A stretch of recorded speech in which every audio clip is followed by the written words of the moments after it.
Baik, Assalamualaikum warahmatullahi wabarakatuh. Salam dan bahagia teman-teman sekalian. Kita ketemu di pertemuan terakhir kita di seri psikologi sosial.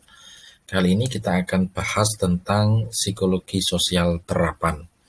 Jadi di 13 pertemuan sebelumnya kita sudah bahas secara teoritik, juga kita perdalam dengan kajian-kajian penelitian terbaru tentang bagaimana dinamika konsep diri, kemudian juga self awareness, tentang kemudian prasangka, diskriminasi, kemudian altruism. Dan di dua pertemuan terakhir kemarin kita sudah bahas bagaimana pengetahuan psikologi yang basisnya dari khasanah pemikiran Nusantara. Teman-teman sudah simak di video pertemuan ke-13, itu tentang Kawruh Jiwo Surya Mentaram atau psikologi rasa. Teman-teman juga sudah cermati bagaimana relevansi dari pemikiran psikologi taman siswa untuk membaca soal konteks sosial lingkungan kita. Nah, terakhir ini teman-teman sekalian, kita akan bahas tentang bagaimana psikologi sosial terapan. Apakah kemudian dari teori-teori yang sudah kita bahas, penelitian-penelitian yang sudah kita singgung terkait dengan tema-tema psikologi sosial, apakah kemudian bisa kita implementasikan, bisa kita praktekkan, bisa kita wujudkan untuk memecahkan persoalan-persoalan yang ada di dalam masyarakat. Kita akan singgung secara singkat tentu saja, nanti kita akan di mata kuliah yang lain, kita akan perdalam tentang bagaimana peran psikologi untuk mengembangkan, menyelesaikan masalah, dan kemudian melakukan pendekatan-pendekatan komunitas dan kelompok untuk mengatasi persoalan-persoalan yang ada di masyarakat. Apa itu psikologi sosial terapan?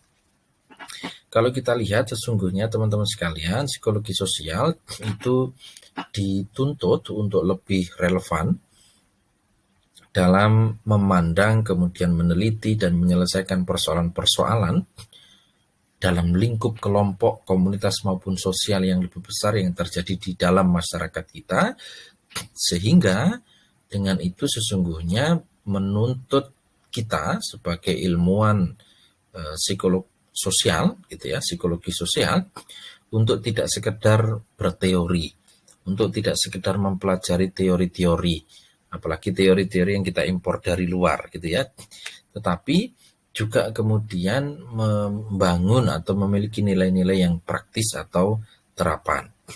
Nah, dibandingkan dengan psikologi sosial dasar yang sudah kita pelajari selama 1 semester ini, psikologi sosial terapan itu sesungguhnya berusaha untuk memberikan kontribusi yang lebih besar, memberikan kontribusi yang lebih nyata terhadap persoalan-persoalan yang ada di dalam masyarakat, bagaimana kemudian memberikan pemecahan, memberikan solusi, memberikan input-input dan praktek-praktek untuk mengatasi masalah-masalah sosial. Apakah itu diskriminasi yang teorinya sudah kita bahas kemarin, prasangka yang teorinya juga sudah bahas kemarin,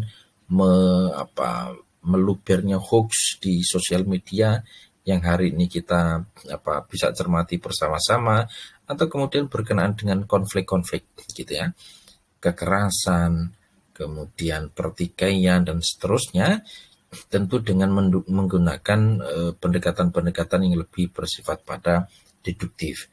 Jadi di psikologi sosial terapan kita lebih menekankan pada bagaimana teori-teori yang kita pelajari di dalam psikologi sosial dasar itu bisa kita gunakan untuk memecahkan persoalan-persoalan yang ada di masyarakat.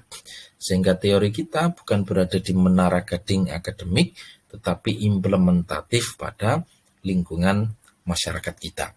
Apapun itu, begitu ya, baik di level keluarga, baik di level masyarakat, kelompok, organisasi, perusahaan, dan sebagainya.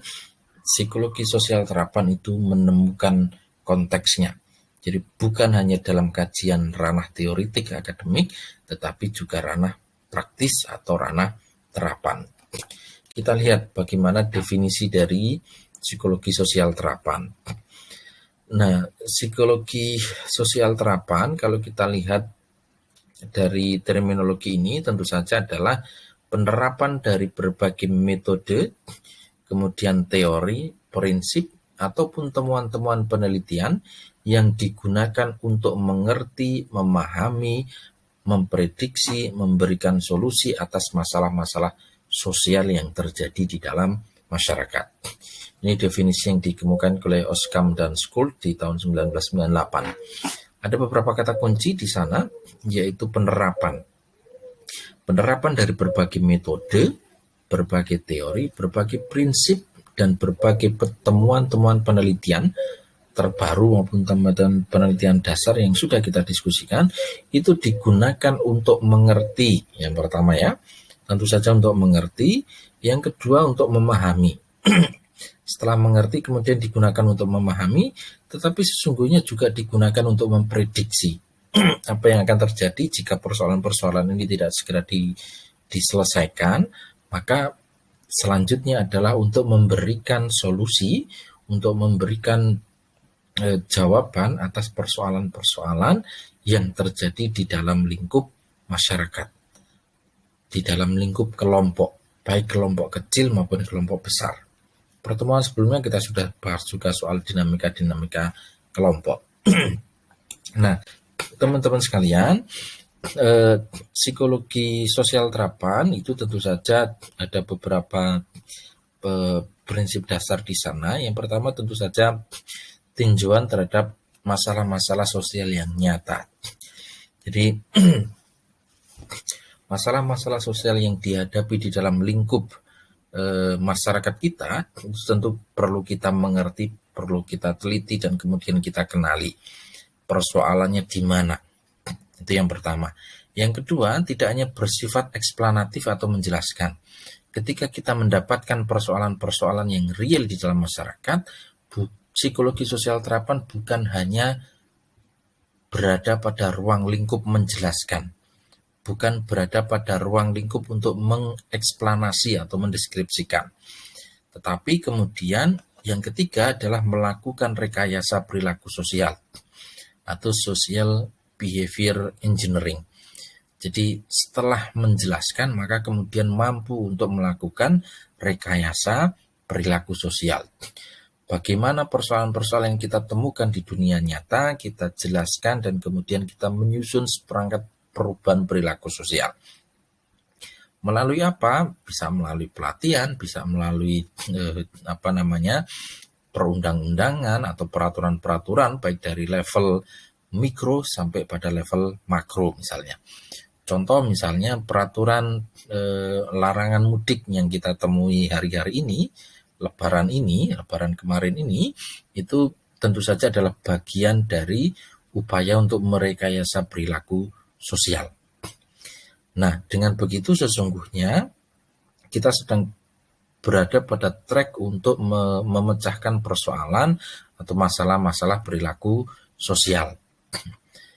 Jadi kenapa kemudian ada himbauan untuk menggunakan masker, cuci tangan, jaga jarak dan sebagainya, itu sesungguhnya upaya untuk melakukan atau memberikan solusi untuk pemecahan persoalan-persoalan yang kita hadapi terutama di ranah COVID semacam ini.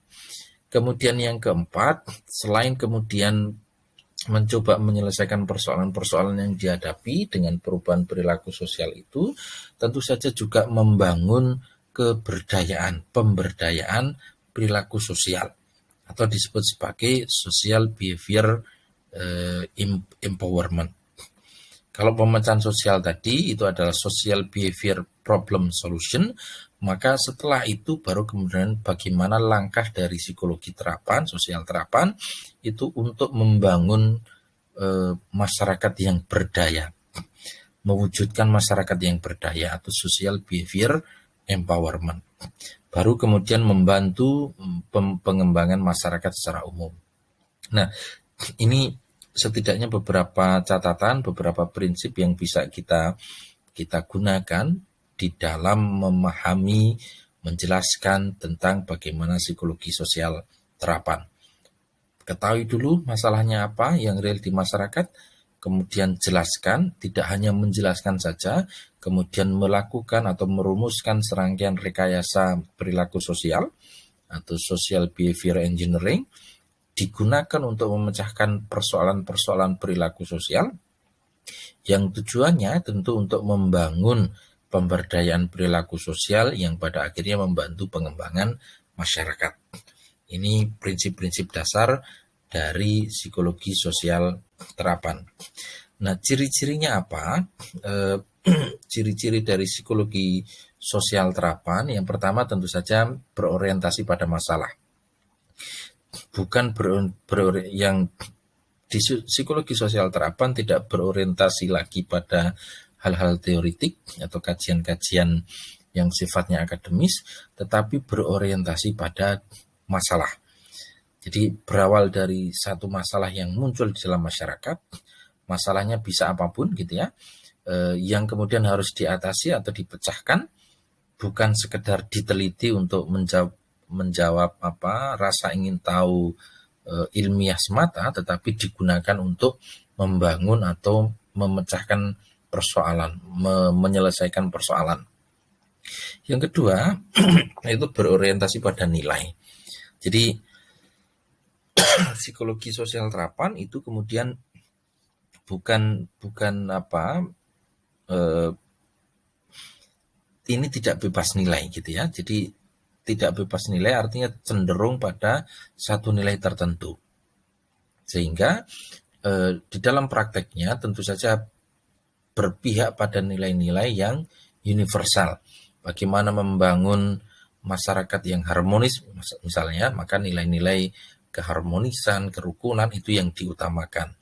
Membangun masyarakat yang toleran misalnya, maka keberpihakan kita pada nilai-nilai keragaman misalnya. Yang kedua adalah berorientasi nilai. Yang ketiga itu kegunaan sosialnya. Dan harus langsung memberikan manfaat kepada masyarakat yang kita tuju, bukan hanya bersifat atau berhenti pada publikasi di jurnal-jurnal atau seminar-seminar atau perkuliahan-perkuliahan. Jadi di psikologi sosial terapan itu langsung menjawab jantung persoalan yang dialami oleh masyarakat. Masyarakat secara umum, bukan hanya pada masyarakat akademik. Luarannya atau outputnya adalah bagaimana masyarakat itu mampu menyelesaikan persoalannya. Bukan bagaimana peneliti mampu menghasilkan karya ilmiah di jurnal-jurnal. Itu beberapa ciri dari psikologi sosial terapan. Yang keempat, itu fokus pada situasi sosial. Jadi apa yang dilakukan dalam konteks psikologi sosial terapan itu menekankan faktor-faktor situasional sebagai hal yang sangat berpengaruh terhadap tingkah laku. Tentu kalau kita mencermati sesungguhnya larangan-larangan berkenaan dengan mudik, larangan-larangan berkenaan dengan bepergian luar kota misalnya, dan tentu saja work from home atau stay at home misalnya, itu adalah cara pandang yang dikembangkan melalui psikologi sosial terapan. Bagaimana kemudian pemerintah mengeluarkan peraturan-peraturan itu dalam rangka untuk membangun atau memahami faktor-faktor situasional. Faktor situasionalnya apa dalam konteks ini? Ya tentu saja adalah virus COVID-19 itu. Yang kelima, pendekatannya meluas. Ini yang saya kira penting kita cermati hari ini, karena sejauh yang kita pelajari sesungguhnya pendekatan yang selalu digunakan dalam ranah psikologi itu sangat individual. Maka psikologi sosial terapan itu harus menggunakan pendekatan yang meluas. Tidak bisa pendekatannya individual, person to person. Bayangkan di era COVID semacam ini, kalau kemudian pendekatannya individual, orang mengalami banyak stres, kecemasan, depresi, dan sebagainya, butuh berapa psikolog untuk menangani satu persatu warga yang mengalami kecemasan misalnya. Maka pendekatan sosial terapan itu pendekatannya meluas, bukan individual.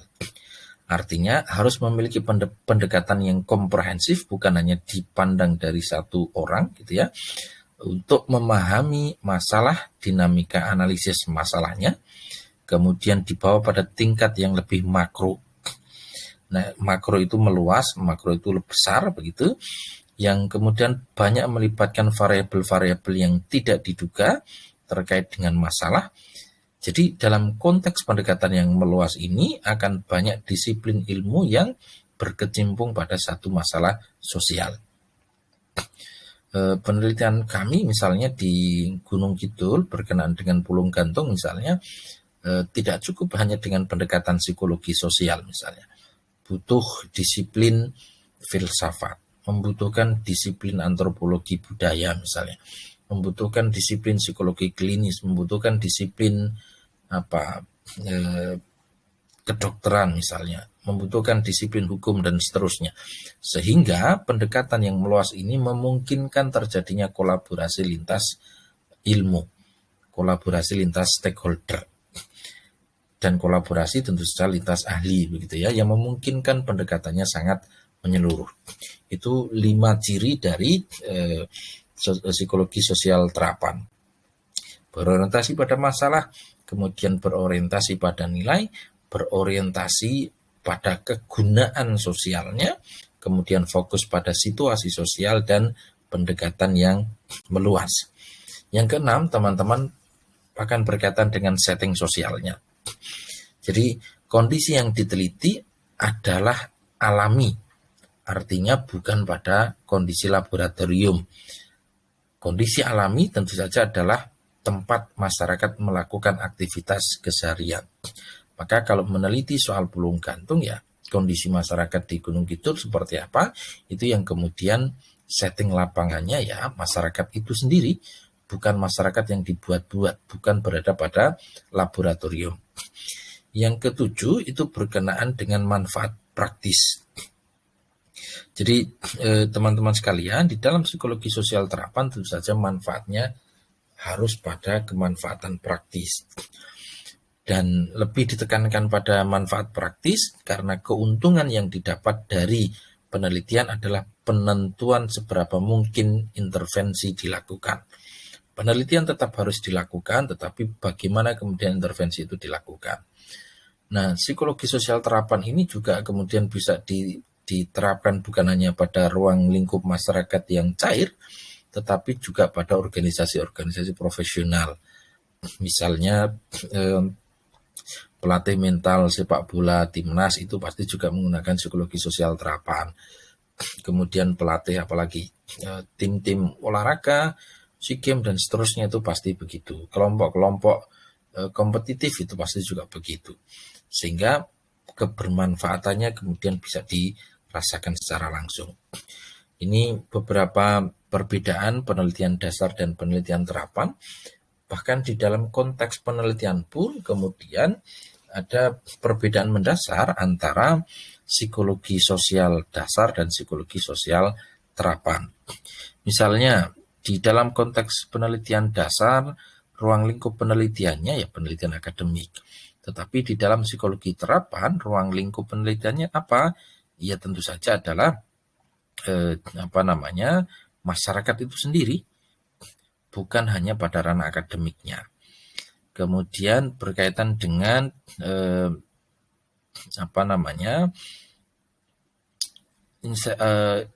gambaran penelitiannya. Kalau di penelitian dasar ya peneliti itu sendiri fokusnya di sana, tapi kalau di psikologi terapan ya klien atau masyarakatnya. Jadi teman-teman bisa simak bagaimana perbedaan-perbedaan dari psikologi terutama dalam konteks penelitian antara penelitian akademik atau penelitian dasar juga dengan penelitian-penelitian yang sifatnya terapan. Teman-teman nanti bisa simak dan pelajari itu, dan tentu saja ranahnya bisa sangat detail, bisa sangat berbeda misalnya. Kemudian apa saja ruang lingkup yang kemudian bisa kita gunakan untuk mengimplementasikan psikologi sosial terapan misalnya. Yang pertama tentu bidang hukum dan peradilan. Di bidang hukum dan peradilan, teman-teman mengenal ada psikologi forensik. Bagaimana meneliti secara detail perilaku kejahatan-kejahatan yang terjadi di dalam masyarakat kita. Itu kemudian diteliti secara forensik. Teman-teman misalnya melihat kasus mutilasi gitu ya, yang dilakukan oleh Rian Jombang, kemudian kasus cyanida gitu ya, yang kemudian sampai hari ini terus bergulir, kemudian kasus yang terjadi di Bantul baru saja berkaitan dengan sate yang dikasih racun begitu dan ternyata salah sasaran misalnya. Anda bisa teliti itu, Anda bisa kaji itu dalam ruang lingkup psikologi sosial terapan, terutama di bidang hukum dan peradilan. Anda bisa menjadi saksi ahli untuk kasus-kasus semacam itu. Dan saya kira ada cukup banyak dosen sekaligus yang kemudian menjadi saksi ahli untuk bidang ini.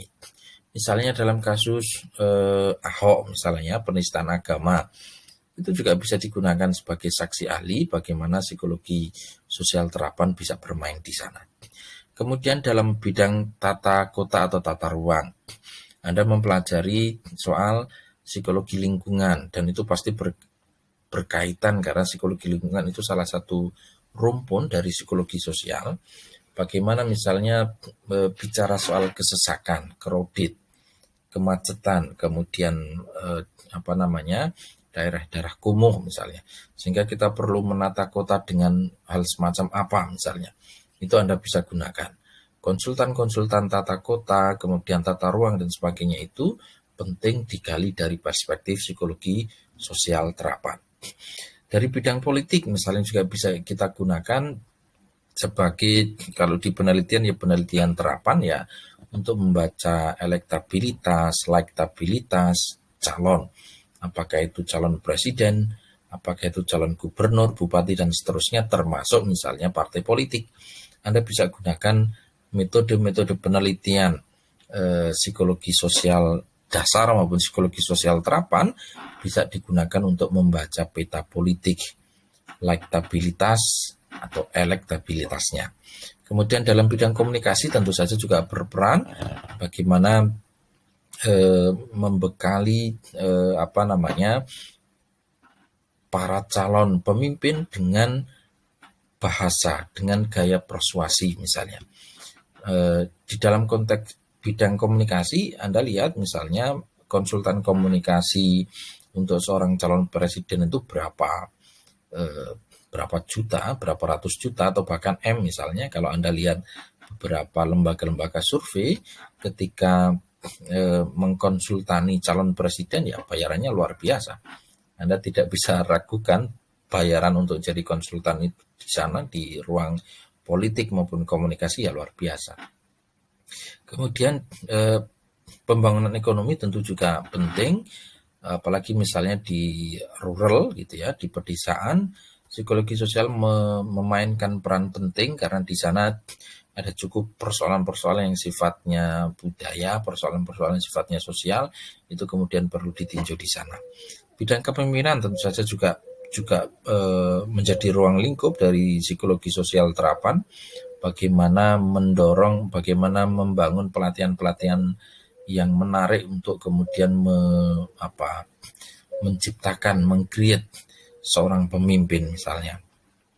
Di bidang pertahanan keamanan ini juga berperan, ada psikologi perdamaian, ada psikologi konflik yang juga merupakan ruang lingkup dari psikologi sosial, bisa kita gunakan di sana. Teknologi dan komunikasi juga begitu. Hari ini sosial media dibanjiri dengan hoax, bagaimana kemudian membangun masyarakat yang literate tetapi tidak terjebak dengan hoax misalnya, ini juga berperan penting. Kemudian pencegahan terorisme Anda juga bisa gunakan, bagaimana menyadarkan masyarakat agar kemudian tidak terjebak pada propaganda-propaganda terorisme misalnya. Ini penting untuk dilakukan. Dan tentu saja ada gambaran-gambaran yang luas lagi terkait dengan ruang lingkup dari psikologi sosial terapan ya. Misalnya di wilayah perkotaan, tentu secara pendekatan psikologi sosial akan berbeda dengan pendekatan yang terjadi untuk masyarakat pedesaan misalnya. Kesehatan juga begitu, membangun agar masyarakat tidak panik tidak bisa dilakukan satu persatu, maka harus dilakukan rekayasa sosial, rekayasa perilaku sosial, dan ini tentu menggunakan pendekatan psikologi sosial. Kebencanaan juga semacam itu. Artinya apa, teman-teman sekalian? Sesungguhnya penggunaan psikologi sosial terapan itu bisa dilakukan di berbagai bidang. Dan teman-teman ketika kemudian mengambil psikologi sosial sebagai bagian keahlian Anda, maka Anda tidak perlu khawatir ruang lingkup pekerjaan saya yang mana, begitu. Kalau teman-teman bio, ya kira-kira kita bisa tebak bahwa kemudian ruang lingkup pekerjaannya akan ada di HRD, di perusahaan misalnya. Teman-teman di klinis misalnya ya konsultan klinis atau psikolog misalnya. Pendidikan ya ruang lingkupnya pendidikan, tetapi di psikologi sosial ruang lingkupnya luar biasa luas. Mulai dari politik, ekonomi, kebencanaan, dan sebagainya, itu pasti menggunakan ruang lingkup psikologi sosial. Dan terapannya bisa dilakukan. Teman-teman sekalian, kalau kemudian bukan dalam suasana COVID, tentu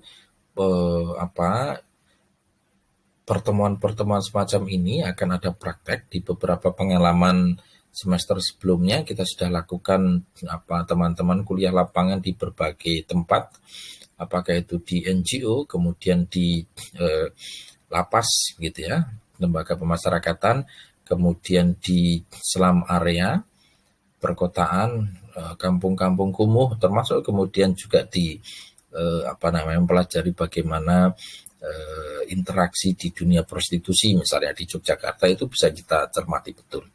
Tentu sekali lagi bahwa ruang lingkup psikologi sosial terapan ini menjadi lebih praktis untuk memecahkan persoalan-persoalan yang ada di dalam masyarakat kita. Saya kira itu teman-teman pertemuan terakhir kita berkenaan dengan seri psikologi sosial.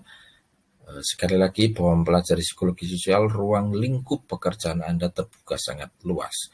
Mulai dari hukum, politik, kesehatan, kebencanaan, kemudian apalagi perkotaan, perdesaan, kesehatan, hukum, dan forensik, dan sebagainya. Ada banyak sekali lagi. Dan silakan Anda cermati, kalau Anda kemudian tertarik dalam keahlian psikologi sosial, Anda bisa mengembangkan lebih lanjut soal itu.